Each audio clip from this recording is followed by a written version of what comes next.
नमस्कार। आमने सामने में आपका स्वागत है। मैं हूं अमन कुमार। आमने सामने में आज न कोई मंत्री हैं, न विधायक हैं, न ही ब्यूरोक्रेट्स हैं, लेकिन आज जो शख्स हैं उनकी कई पहचान है।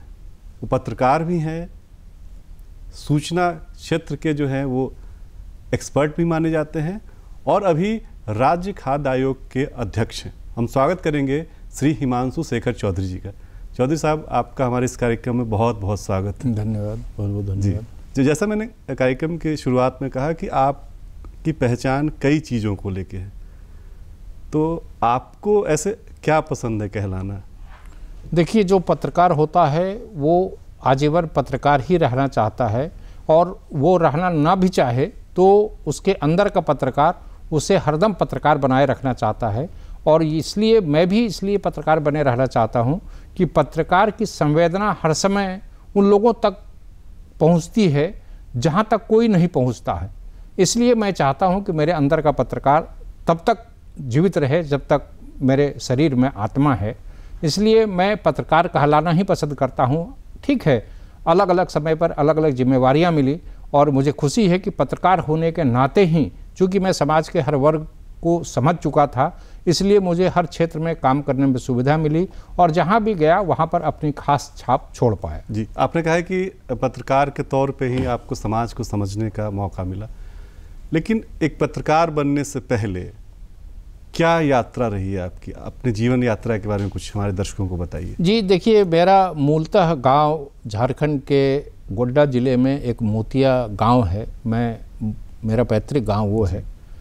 मेरी पढ़ाई लिखाई साहिबगंज हुई, चूँकि मेरे पिताजी सरकारी नौकरी में थे। वो साहिबगंज में हमारी मैट्रिक और 12वीं, जिसे अब 12वीं कहते हैं, पहले हम लोगों के समय में इंटर हुआ करता था, इंटर हमने साहिबगंज से किया। उसके बाद दिल्ली विश्वविद्यालय के भगत सिंह कॉलेज से मैंने ग्रेजुएशन किया।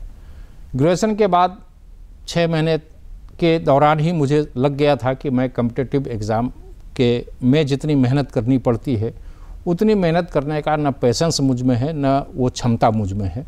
तो मैंने बहुत कम समय में ही आंक लिया कि मुझे कहाँ जाना है, क्या करना है, क्योंकि मैंने बहुत करीब से बहुत अपने सीनियर को भी ये देखा कि वो तैयारियों में 5 साल 10 साल लगा देते हैं। कुछ का होता है, कुछ का नहीं होता है, फिर लौट कर वो वैकल्पिक रास्ते की तलाश करते हैं।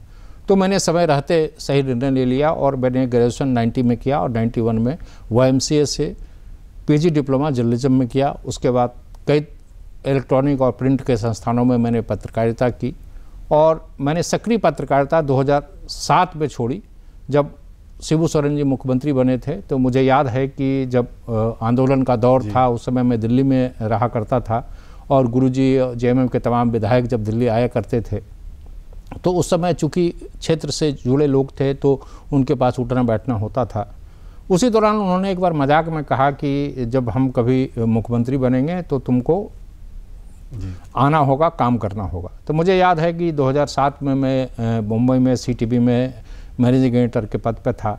उस समय जब कोड़ा जी की सरकार गिरने के बाद 2008 में जब कोड़ा जी की सरकार गिरने के बाद गुरुजी CM बने थे तो उन्होंने फिर मुझे फ़ोन किया, कह रहे तुम बोले थे कि आओगे तो क्या हुआ? हम बोले कि हम आएंगे, लेकिन हम पत्रकारिता में रहते हुए आपकी मदद नहीं कर पाएंगे, ये मेरी नैतिकता के भी खिलाफ है और मेरे लिए संभव भी नहीं है। तो बोले नहीं ठीक है, तुम आओ, जैसे भी होगा तुम नौकरी छोड़ के आ जाओ। फिर मुझे याद है कि 2008 में उस समय जब गुरुजी CM बने तो मैं उनका राष्ट्रीय मीडिया सलाहकार बन के, चूँकि परिवार बच्चे उस समय छोटे थे, उस समय बच्चों को छोड़कर रांची आना संभव नहीं था, तो मैं राष्ट्रीय मीडिया सलाहकार शिबू सोरेन जी का 2008 में बना था। उसके बाद फिर दोबारा जब इनकी सरकार बनी, जिस बार रघुवर दास जी डिप्टी CM थे, तो उस बार फिर उन्होंने मुझे अपना राजनीतिक सलाहकार रखा और मुझे खुशी इस बात की है कि मैं गुरुजी का भी और हेमंत जी का भी राजनीतिक सलाहकार रहा। उसके बाद मुझे सूचना आयोग में बतौर सूचना आयुक्त नियुक्त किया गया जब रघुवर दास जी मुख्यमंत्री थे, और उसके बाद कार्यवाहक मुख्य सूचना आयुक्त भी रहने का अवसर मिला। उसके बाद अभी मैं राज्य खाद्य आयोग में अध्यक्ष की हैसियत से हूँ। 2 साल का लगभग कार्यकाल अभी हो चुका है। मतलब आप मूल रूप से झारखंड के रहने वाले? जी, मूल रूप से मैं खतियानी झारखंडी हूँ। अगर मैं सही पत्रकारी भाषा कहूँ तो भाई खतियानी झारखंडी। एक चीज़ बहुत लोग आश्चर्य करते हैं कि 2 चीज़ों को लेकर, एक कि गुरुजी की जो राजनीति है उसमें उनका जो होता है कि आदिवासी मूलवासी की बात करते हैं, तो आपके जैसे व्यक्ति को उन्होंने अपने साथ जोड़ा। दूसरी बात ये करते हैं कि एक परसेप्शन बन गया है राज्य में कि जो जेएमएम से जुड़े हुए लोग हैं उन कई दूसरी चीज़ों के लिए भी उनका बहुत नाम लिया जाता है कि लेकिन आप जो है इतने लंबे समय से नहीं अभी तक बचे हुए हैं, तो क्या नुस्खा अपना रहे हैं? नहीं, मैं आपको पहले आपका बेसिक करेक्ट कर दूं कि मैं कभी भी जेएमएम में नहीं रहा। मैं जेएमएम में कभी, मैं किसी भी पार्टी में कभी नहीं रहा। मैं एक प्रोफेशनल की हैसियत से गुरुजी के साथ था, हेमंत जी के साथ था। अब मैं उनको बराबर कहता भी था कि मैं एक प्रोफेशनल हूँ और प्रोफेशनल ही रहूँगा। मैं कभी पार्टी का सदस्य नहीं रहा, मैं कभी पार्टी में नहीं रहा। मेरी पार्टी की गतिविधियों में जो उनको मैं पार्टी को मदद नहीं करता था, मैं गुरुजी को, हेमंत जी को मदद करता था। मैं सीधे तौर पर पार्टी से कभी जुड़ा नहीं। उनके साथ जो प्रोफेशनल है या ब्यूरोक्रेट्स भी हैं उनके बारे में भी कई कहानियां जो हैं वो फिजाओं में तैरते रहती हैं, इसलिए मेरा सवाल है। मैं देखिए, मैं चूंकि किसी दूसरों पर टिप्पणी करना मेरी फितरत नहीं है। मेरा अनुभव वैसा नहीं रहा जैसा परसेप्शन बनाया गया है, मैंने वैसा नहीं देखा। लोगों का नज़रिया है।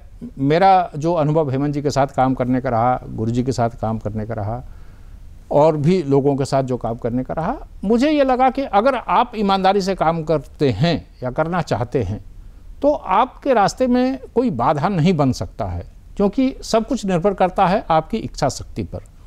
इच्छा शक्ति आपकी अगर मजबूत है तो आप कुछ भी, किसी भी परिस्थिति में बेहतर परिणाम दे सकते हैं। और आपने नज़दीक से मेरा काम देखा है, चूँकि मेरे काम करने के तरीके में शुरू से ईमानदारी और पारदर्शिता रही है। तो जब आप ईमानदार रहेंगे, पारदर्शी रहेंगे, तो आपको कहीं दिक्कत नहीं आएगी। जी, एक सवाल, हालांकि आप संवैधानिक पोस्ट पे हैं, आपसे मतलब नहीं पूछा जाना चाहिए, लेकिन क्योंकि इस कार्यक्रम को देख रहे दर्शक, ज़्यादातर लोगों को पता है कि हिमांशु शेखर चौधरी हेमंत सोरेन के बहुत क्लोज लोगों में माने जाते थे।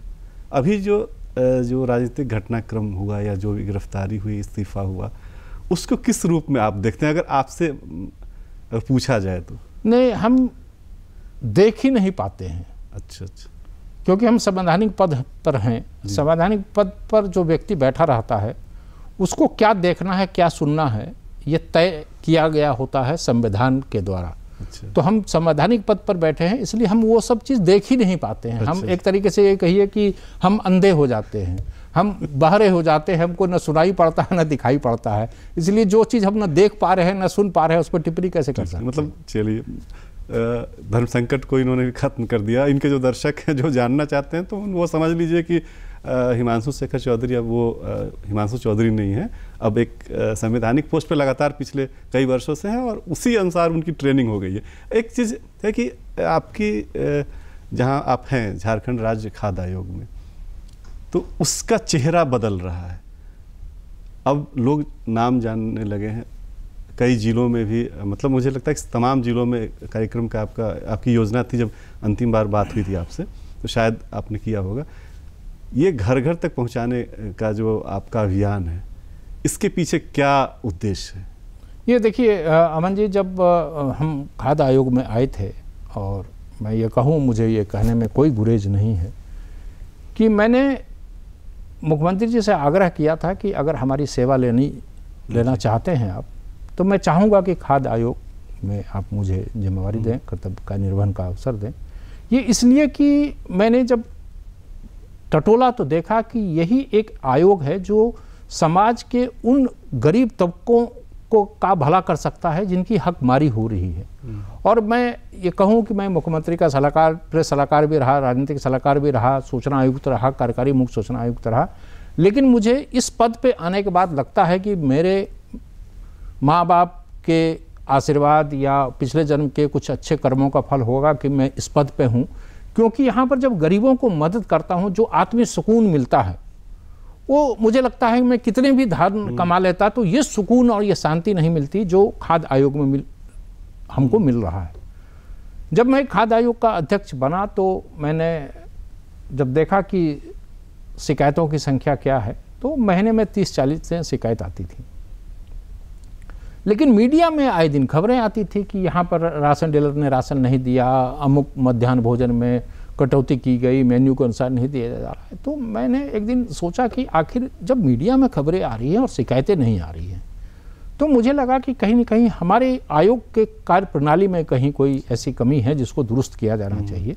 तो फिर मैंने एक टैगलाइन बनाया जिसका नाम दिया, अधिकार जाने अधिकार मांगे। जी। मुझे लगा कि लोगों को जानकारी नहीं है कि शिकायत कहाँ करनी है, कैसे करनी है, कैसे पहुँचना है।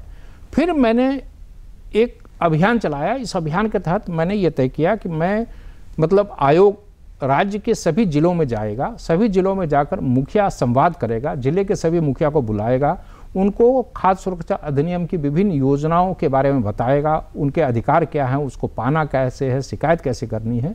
तो मुझे ये बताते हुए खुशी हो रही है कि शायद मुझे लगता है, मुझे जो जानकारी दी गई है कि देश का एकमात्र राज्य है खाद्य आयोग जिसने राज्य के सभी जिलों के मुखिया से सीधे संवाद किया है। और केवल संवाद ही मैंने नहीं किया, जैसा आपने देखा भी होगा, आपके चैनल ने कवर भी किया था कि हम लोगों ने सभी जिलों में बेहतर काम करने वाले, जो खाद्य सुरक्षा अधिनियम की योजनाओं को क्रियान्वित करने और निगरानी रखने में जिन्होंने बेहतर योगदान दिया उनको सम्मानित और पुरस्कृत भी किया गया। मेरी कोशिश ये है कि जिलों के मुखियों में प्रतिस्पर्धा बने कि इस अधिनियम को कैसे क्रियान्वित करना है, कैसे इसकी निगरानी रखना है। इसकी होड़ जब शुरू हो जाएगी तो बेहतर परिणाम सामने आएगा और हकमारी रुक जाएगी। ये और इस तरह के कई और नए प्रयास भी इस साल से हम लोग और भी करेंगे, ताकि मेरी कोशिश है कि खाद्य सुरक्षा अधिनियम के क्रियान्वयन और निगरानी में झारखंड देश का अव्वल राज्य बने। इसी संकल्प के साथ मैंने पद संभाला है। अब आने वाला वक्त बताएगा कि मैं संकल्प को साकार करने में कितना सफल रहा। चेंज भी तो आपको दिखने लगा होगा, आपकी जो इन कोशिशों का नतीजा भी आपके सामने आ जी, नतीजा ये दिख रहा है कि जब मैं आया था तो महीने में 30-40 शिकायतें आती थी। अब बेहद खुशी से ये कहना पड़ रहा है कि अब प्रतिदिन 100 से अधिक शिकायतें आ रही हैं। अच्छा। हमारे लिए चुनौतियाँ बढ़ी है। मैं ये चाहता हूँ, मैंने सार्वजनिक तौर पर कहा भी, अपने कार्यक्रम में मैंने कहा भी कि मैं ये चाहता हूं कि मेरे लिए एक वो परिस्थिति आ जाए कि मुझे सोने का वक्त न मिले।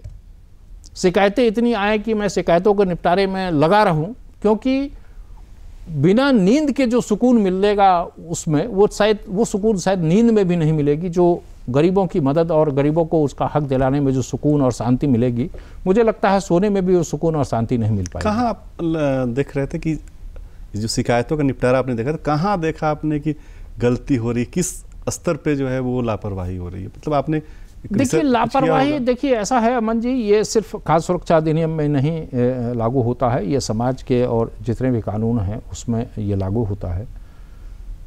देखिए, बेसिक ये है कि मेरी ये समझ है, पत्रकारिता के दौरान मैंने ये समझा और ये जाना कि जो बिचौलिए होते हैं, जो हकमारी करते हैं, वो इसलिए कर पाते हैं कि लोगों को ये पता नहीं होता है कि मेरा अधिकार क्या है। इंफॉर्मेशन उसका अधिकार क्या है वो नहीं जानता है। तो जैसे अगर मान लीजिए कि किसी परिवार को 5 किलो चावल मिलना उसका हक है, उसको कहा जाता है कि नहीं, सो इस बार 4 किलो ही मिला है।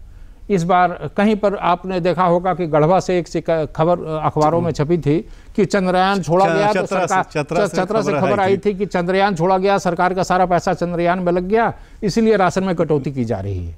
तो ये जानकर जो बिचौलिए हैं वो हर हाथ कड्डा बनाते हैं। अब जो संस्थागत लोग हैं उनकी जिम्मेवारी है कि जनता को ये बताएं कि आपका अधिकार क्या है, और इस तरह की सूचनाएं भ्रामक हैं। जब तक वो अगर संस्था वहां तक नहीं पहुंचेगी तो उसको भ्रमित किया जाता रहेगा। इसलिए मेरा ये मानना है कि सबसे पहले बेसिक ये है कि जनता को ये बताया जाए कि आपका अधिकार क्या है, और अधिकार नहीं मिलता है तो लड़ने के तरीके क्या हैं, आपको कहाँ शिकायत करनी है, कब तक शिकायत करनी है। और मैं बार बार ये कहता हूं कि आपको अगर अधिकार नहीं मिल रहा है तो आप आयोग को शिकायत करें, और आयोग से भी अधिकार न मिले तो आयोग की भी शिकायत न्यायालय में करें। कहीं पर रुकना नहीं है, थकना नहीं है। ये आयोग ये मानता है कि जिस दिन समाज रुक जाएगा, जिस दिन समाज थक जाएगा, उस दिन बिचौलिए हावी हो जाएगी। लेकिन सूचना आयोग जैसे जो संवैधानिक संस्थाएं हैं, उसका यहाँ पे झारखंड में फंक्शनल एक तरह से नहीं है। ये दुर्भाग्यपूर्ण है। ये बिल्कुल नुकसान हो रहा है। मैंने सूचना आयोग में रहते हुए सूचना आयोग की ताकत को जाना है और समझा है।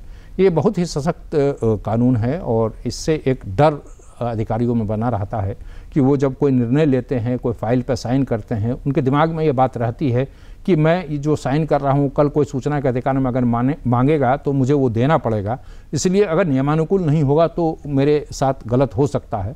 तो अगर सूचना आयोग फंक्शनल नहीं है तो स्वाभाविक है कि जो डर सूचना अधिकार के चलते अधिकारियों में बना था वो डर यहाँ भी निष्क्रिय है। आपने अधिकारियों की बात की तो एक सवाल जो है, क्योंकि आप विभिन्न पदों पर रहे हैं, ब्यूरोक्रेसी का जो फंक्शन करने का तरीका है उसको लेके क्या अनुभव है आपके? ये देखिए, मैं इन जनरल टिप्पणी करना मेरे लिए वाजिब नहीं है, उचित नहीं है। मैं अपने दायरे में रहूं तो ज़्यादा बेहतर है। मैं जब खाद्य आयोग में जो जिला शिकायत निवारण पदाधिकारी होते हैं वो पदेन जो जिले में एसी होते हैं वो DGRO होते हैं। DGRO को मैं जब उनकी ट्रेनिंग लेता हूं, उनको वर्कशॉप के लिए बुलाता हूं, या जब अभी हम लोगों ने उनको सम्मानित भी किया जो बेहतर काम करने वाले DGRO हैं, क्योंकि आयोग ये मानता है कि केवल किसी को प्रताड़ित करने से व्यवस्था नहीं सुधर सकती है, प्रोत्साहित भी किया जाना चाहिए। तो इसलिए आयोग जो अधिकारी बेहतर परिणाम नहीं दे रहे हैं उनको डाटा फटकारा भी जाता है, उनके खिलाफ कार्रवाई की अनुशंसा की जाती है, लेकिन बेहतर काम करने वालों को प्रोत्साहित भी किया जाता है। मैं इस कड़ी में आपको बताता हूं कि मैं अधिकारियों को जब कहता हूं तो अधिकारियों को हर बार ये कहता हूं कि देखिए, आपके पास तमाम तरह की जिम्मेवारियां हैं, आप एसी हैं और भी तरह के काम हैं, लेकिन आप उसको अपना कर्तव्य समझ कर कीजिए, लेकिन खाद्य सुरक्षा अधिनियम को क्रियान्वित करना अपना धर्म मानिए, क्योंकि हर धर्म ये कहता है कि नर में नारायण बसते हैं, और ये जो अधिनियम है वो समाज के जो सबसे गरीब तबका है, जो सबसे कमज़ोर लोग हैं, जो निरीह हैं, उनके लिए है। और उनको अगर आप मदद पहुंचा देंगे तो आप समझिए कि नर की सेवा नारायण की सेवा है। इससे आपको जो पुण्य मिलेगा, इससे जो आपको लाभ मिलेगा, ये आपको किसी धार्मिक कृत्य से भी नहीं मिलेगा जितना इस एक्ट को लागू करने से मिलेगा। इसलिए ऐसा नहीं है कि जो अधिकारी हमारी बातों को मानते भी हैं, बहुत अधिकारियों ने बेहतर परिणाम भी दिया है, जिस तरीके से वो हमारी शिकायत हम उनको भेजते हैं वो त्वरित कार्रवाई करते हैं।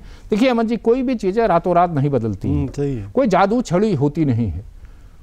और मैं ये देख रहा हूँ कि मुझे खुशी है कि धीरे ही सही लेकिन परिवर्तन हो रहा है, और जो धीरे होता है वो स्थायी होता है, जो तुरंत होता है वो स्थायी नहीं होता। मतलब जो भारत सरकार की जो योजना है खाद्य सुरक्षा को लेके, या तो उसका भी अनुपालन हो रहा है आपके? ये उसी के भारत सरकार की जो खाद्य सुरक्षा अधिनियम है उसी के तहत खाद्य आयोग हर राज्य में बना है। हर राज्य ने अपने स्तर की नियमावली भले बनाई है, लेकिन एक्ट वही है जो भारत सरकार की एक्ट है, खाद्य सुरक्षा अधिनियम 2013 जो बना है। तो उसी के तहत आयोग का गठन देश के सभी राज्यों में हुआ है और अनुपालन उसी का करना है। उसकी नियमावली में, जैसे सूचना के अधिकार में भी नियमावली बनाने का अधिकार राज्यों को दिया गया कि उसको इम्प्लीमेंट करने के लिए अगर आप कुछ बदलाव कर सकते हैं बिना एक्ट की मूल आत्मा को छेड़े बगैर, नियमावली में जो भी आप संशोधन करना चाहें, जैसे भी बनाना चाहें, तो उसी तरह से राज्य सरकार ने यहाँ की नियमावली बनाई है।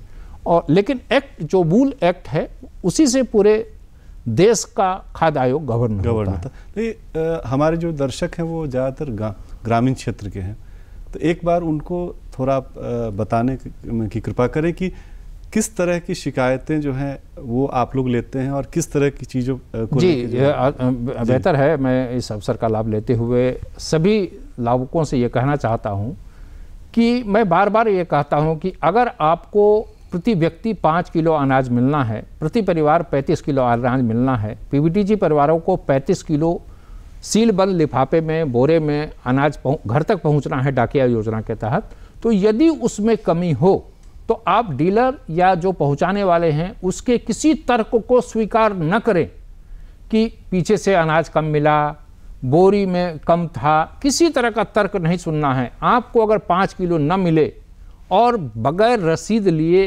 अनाज का उठाव न करें, अंगूठा जब लगाएं तत्काल राशन लें, क्योंकि होता ये है, शिकायतें ये आती है कि डीलर अंगूठा लगवा लेता है उसके बाद राशन नहीं देता है। इसलिए ये लाभुकों की जिम्मेवारी है कि वो सचेत रहें, वो जानकार रहें।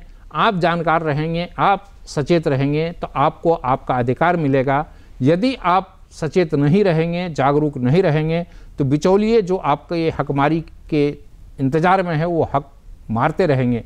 दूसरी, जो आंगनवाड़ी केंद्रों में पोषाहार मिलना है, बच्चों को गर्मा गर्म भोजन मिलना है, नहीं मिलता है, मेनू के अनुसार नहीं मिलता है, तो वो शिकायत करें। जिले में जिला शिकायत निवारण पदाधिकारी जो जिले के एसी होते हैं वही पदेन जिला शिकायत निवारण पदाधिकारी होते हैं, उनको शिकायत करें। अगर शिकायत का समाधान ना हो या आप समाधान से संतुष्ट नहीं हैं तो आप खाद्य आयोग ने अपना व्हाट्सएप नंबर भी जारी किया है, तमाम अखबारों में वो मीडिया के माध्यम से हर माध्यम से व्हाट्सएप नंबर जारी किया है। आप सिर्फ आयोग का आग्रह ये है कि शिकायत प्रमाणिक हो, साक्ष्य के आधार पर हो, किसी को बदनाम करने, किसी से लड़ाई करने, किसी को नीचा दिखाने के उद्देश्य से शिकायत न की जाए, क्योंकि इससे आयोग का भी समय बर्बाद होता है और जो सही मायने में जो लाभों को नुकसान हो रहा है उसकी सुनवाई करने में भी आयोग को दिक्कत होता है। सबसे महत्वपूर्ण है जिसमें सबकी जिम्मेवारी होती है कि मध्याह्न भोजन जो बच्चों को दिया जाता है, जिसको पीएम पोषण अब कहा गया है, उसमें बच्चों को मेनू के अनुसार भोजन मिलना है, साफ सफाई के साथ मिलना है, पीने की पानी स्वच्छ हो, इसकी व्यवस्था होनी चाहिए। तो ये गांव के हर व्यक्ति की जिम्मेवारी है कि वो अपने इस क्षेत्र के स्कूलों में इस बात को सुनिश्चित कराएं कि मेनू के अनुसार भोजन मिले, पौष्टिक भोजन मिले, साफ सफाई रखी जाए। इस चीज़ को सुनिश्चित करना सबकी जिम्मेवारी है।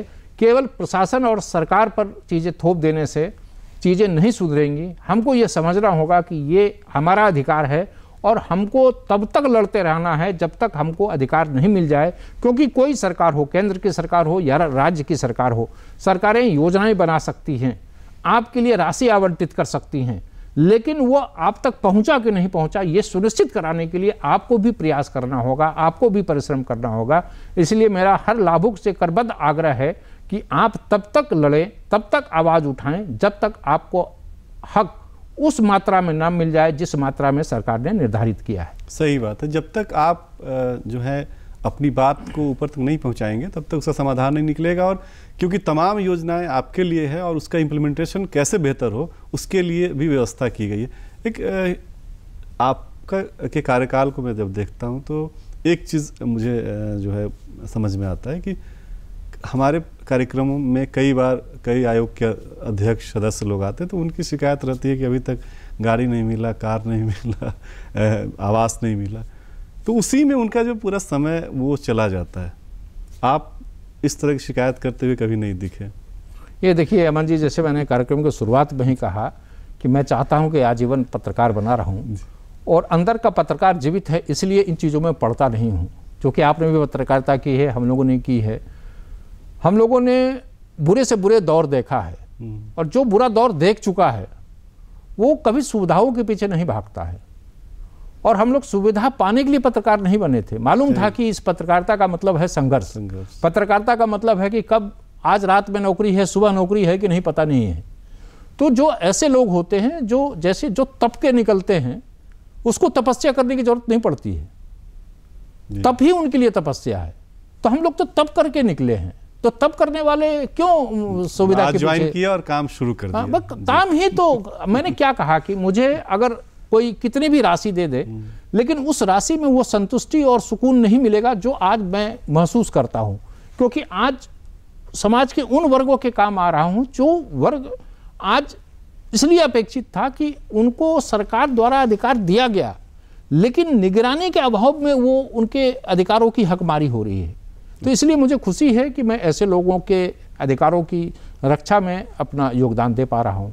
अच्छा, एक क्योंकि आप बहुत नज़दीक से जुड़े हुए हैं, ये डीवीटी जो प्रधानमंत्री जी का है कि वो डायरेक्ट जो लाभुक तक जाए, उसका फायदा होगा मुझे लगता है। और उसका नहीं, वो तो हो रहा है, वो तो राशियों के संदर्भ में है, वो तो जो आर्थिक सहायता दी जाती है उस, लेकिन ये जो खाद्यान्न है वो डीबीटी के माध्यम से देखिए, अगर कई बार इस बात की इस बात की चर्चा भी हुई कि खाद्यान्न की जगह अगर राशि ही दे दिया जाए, तो इसमें इस बात की है चूंकि हमारे खासकर झारखंड के संदर्भ की अगर हम बात करें कि वहाँ बहुत ऐसे गरीब तबके के लोग हैं या ऐसा दूर दराज इलाका है कि अगर उसको पैसे भी मिल जाएंगे तो उसको अनाज लेने के लिए वो कहाँ जाएगा। सही बात। तो इसलिए डीबीटी तो एक अच्छा माध्यम है और इसमें भी कई तरह के सुझाव आ रहे हैं कि जैसे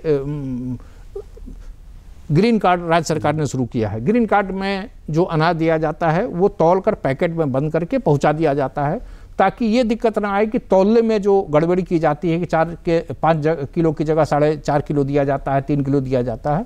तो इस तरह की चर्चा हो रही है कि उसको भी सीलबंद पैकेट में ही दिया जाए। देखिए, किसी भी व्यवस्था में कोई भी व्यवस्था 100% फुल प्रूफ नहीं होता है। व्यवस्था जब लागू होती है तब उसकी कमियां सामने आती हैं, फिर उस कमियों को दूर करने का प्रयास होता है। वही आप लोग कर रहे हैं। जी, वही कर रहे हैं। अब हमारे कार्यक्रम खत्म करने का वक्त आ रहा है, लेकिन एक सवाल जो है वो हर दर्शक के दिमाग में और आपके जो मित्र हैं उन लोगों के दिमाग में भी रहता है कि हिमांशु चौधरी केवल प्रोफेशनल ही रहना चाहते हैं कि चुनाव का समय आ रहा है, चुनाव भी लड़ने की इच्छा है कहीं मन में? ये देखिए, जो मुझे हर व्यक्ति को अपनी क्षमता का मालूम होना चाहिए। मुझे ये पता है कि मेरे अंदर वो क्षमता नहीं है जो चुनावी राजनीति में जाने के लिए जिन क्षमताओं की आवश्यकता होती है, वो क्षमता मेरे पास नहीं है, न मेरे पास संसाधन है। इसलिए मेरी इच्छा नहीं है कि मैं वहाँ जाऊँ। वो इच्छा को मैंने इसलिए दबा दिया, या इच्छा की अकाल मृत्यु इसलिए हो गई कि जो माहौल और जो व्यवस्थाएं चुनावी राजनीति के लिए चाहिए वो मेरे पास नहीं है। आपके क्षेत्र में तो समीकरण है ऐसा? कई समीकरण होना अलग चीज़ है, संसाधन होना अलग चीज़ है। न मेरे पास संसाधन है, न संसाधन को जुगाड़ करने के लिए जो हथकंडे अपनाने पड़ते हैं वो अपनाने में न मैं सक्षम हूँ, न मेरी इच्छा है। इसलिए मैंने अपनी इच्छा की अकाल मृत्यु कर दी है। मेरी अब कोई चुनावी राजनीति में जाने की इच्छा नहीं है। जो ईश्वर चाहेगा वो होगा। अगर मेरे डेस्टिनी में जो लिखा होगा वो मुझसे कोई नहीं छीन सकता है। जो नहीं लिखा है मेरे लाख प्रयास के बावजूद भी नहीं मिलेगा। इसलिए मैं अपने कर्म पर विश्वास करता हूँ, आज को जीता हूँ, कल की चिंता नहीं करता हूँ, इसलिए सुकून से सोता हूँ। बहुत बहुत धन्यवाद। तो चुनावी राजनीति में नहीं जाएंगे, लेकिन अगर उच्च सदन में मौका मिला तो जा सकते हैं, मतलब संदेश छिपा हुआ है। आपका बहुत बहुत धन्यवाद हिमांशु जी, आपने हमारे कार्यक्रम में बहुत ही बेबाकी से अपनी बातों को रखा। अगले सप्ताह फिर किसी दूसरे मेहमान के साथ हम चर्चा करेंगे। तब तक के लिए पूरी टीम को आज्ञा दीजिए। नमस्कार। धन्यवाद।